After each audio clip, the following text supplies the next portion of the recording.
জীবনে একবার হলেও গোয়া ঘুরতে যাওয়ার স্বপ্ন দেখেননি এমন বাঙালি পাওয়া মুশকিল। গোয়া মানেই যেন একটা মুক্ত হওয়ার স্বাদ। সমুদ্রে গর্জন, লাল সূর্য ডোবার সন্ধ্যা, নারকেল গাছের সারি আর রঙিন সন্ধেবেলায় বিচ পার্টি। আর এই যদি আপনারও এখনও পূরণ না হয়ে থাকে, তাহলে আপনি একদম সঠিক ভিডিওতে এসেছেন। আজকের এই ভিডিওটিতে আপনাদের জন্য থাকবে গোয়ার A to Z ভ্রমণ গাইড। যদি আপনি আপনার পরের ট্রিপটা গোয়াতে করতে চান, তাহলে এই ভিডিওটি একেবারে শেষ অবধি দেখুন। এই ভিডিওর মাধ্যমে আপনাদের বলে দেব গোয়ায় যাওয়া আসা, থাকা, খাওয়া, সাইটসিন সম্পর্কিত যাবতীয় তথ্যগুলি। সাথে দেব এমন কিছু অফবিট লোকেশনের খোঁজ যা সাধারণত কিন্তু ট্যুরিস্টরা মিস করে থাকে। তাই ভিডিওটা একদম শেষ অবধি দেখুন। আর যদি ভিডিওটা আপনাদের ভালো লাগে বা আপনাদের সাহায্য করে, তাহলে প্লিজ চ্যানেলটাকে কিন্তু সাবস্ক্রাইব করতে ভুলবেন না। আপনাদের এই একটা ক্লিক আমাকে এরকম আরও ভিডিও বানানোর উৎসাহ দেবে। তাহলে চলুন দেরি না করে শুরু করা যাক আমাদের এই ড্রিম গোয়া ভ্রমণ প্ল্যানটি। গোয়ায় কখন যাবেন? নভেম্বর থেকে ফেব্রুয়ারি গোয়া আসার সবথেকে ভালো সময়। এই সময় আবহাওয়া ঠান্ডা থাকে, সমুদ্র শান্ত থাকে এবং নাইট লাইফ থাকে জমজমাট। তবে একটু খরচা। তবে আমরা গিয়েছিলাম অক্টোবরে। কলকাতা থেকে গোয়া যাওয়ার জন্য শুধুমাত্র একটি ট্রেন আছে। সেটি হলো 18,740 অমরাবতী এক্সপ্রেস। এই ট্রেনটা হাওড়া শালিমার স্টেশন সপ্তাহের 4 দিন, সোম, মঙ্গল, বৃহস্পতি ও শনিবার রাত 11:10 ছাড়ে। প্রায় 39 থেকে 40 ঘন্টা পর আপনাকে পৌঁছে দেবে গোয়ার মারগাঁও বা ভাস্কোডগামা। যদি দক্ষিণ গোয়া থেকে গোয়ার ভ্রমণ শুরু করতে চান, নেমে পড়ুন মারগাঁও স্টেশনে। আর যদি উদ্দেশ্য হয় উত্তর গোয়া থেকে ভ্রমণ শুরু করা, তাহলে নামতে হবে গোয়ার ভাস্কোডাগামা স্টেশনে।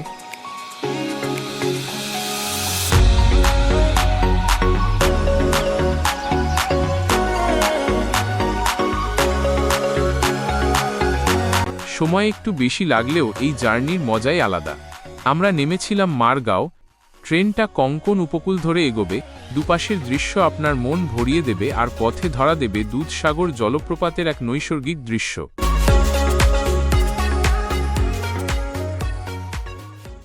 আমার পরামর্শ, হাতে সময় থাকলে ট্রেনে যান। শুধু টাকাই বাঁচবে না, একটা লম্বা ট্রেন জার্নির কিন্তু দারুণ অভিজ্ঞতা হবে। অমরাবতী এক্সপ্রেসের টিকিট কিন্তু খুব তাড়াতাড়ি শেষ হয়ে যায়, তাই যেদিনই প্ল্যান করবেন আগে টিকিটটা কেটে ফেলবেন।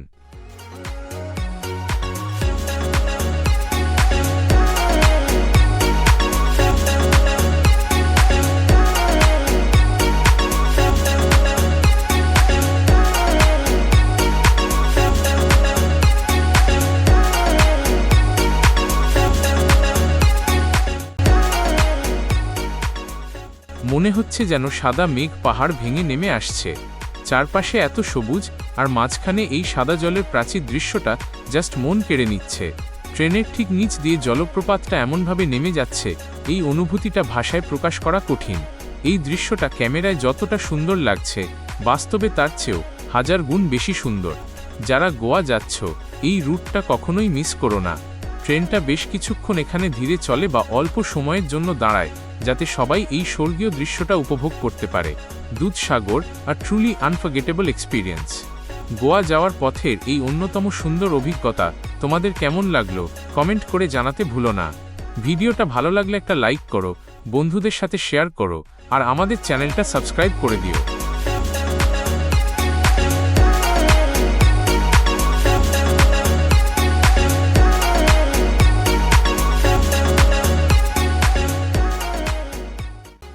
এই মুহূর্তে আমরা চলে এসেছি গোয়ার অন্যতম ব্যস্ত একটি জায়গা, মাঠগাঁও বাসস্ট্যান্ডে।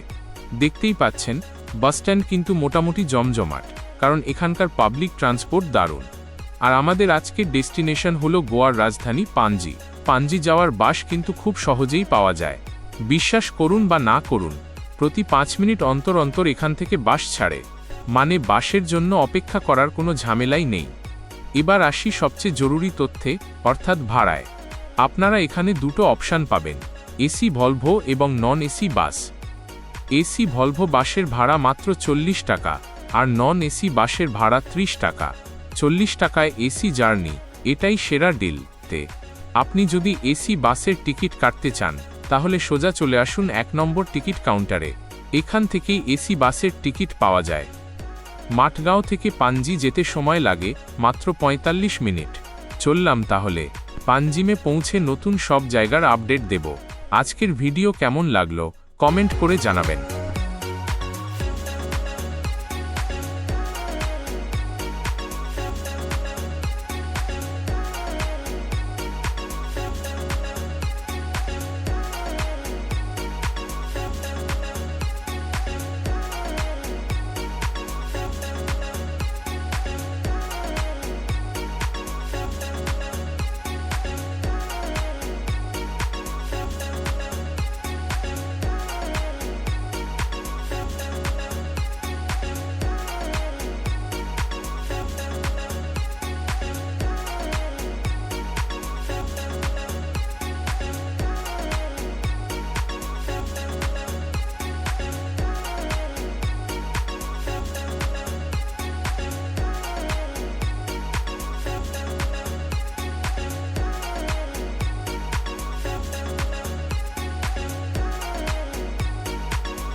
বাস স্ট্যান্ডটা যেহেতু বিচের একদম কাছে, তাই আমাদের আর বেশি হাঁটতে হলো না। আমরা একটা ভালো হোটেল দেখে বুক করে ফেললাম। এই সময়টা সিজন একটু ফাঁকাই থাকে, তাই মাত্র 1300 টাকায় একটা দারুণ এসি রুম পেয়ে গেলাম। আর হ্যাঁ, হোটেলটা একটা সুইমিং পুলও ছিল। রুমে শুধু ব্যাগগুলো রেখেই আর দেরি করিনি, সোজা চলে গেলাম সুইমিং পুলে। আজকের গরমটা কাটানোর জন্য এটা মাস্ট ছিল।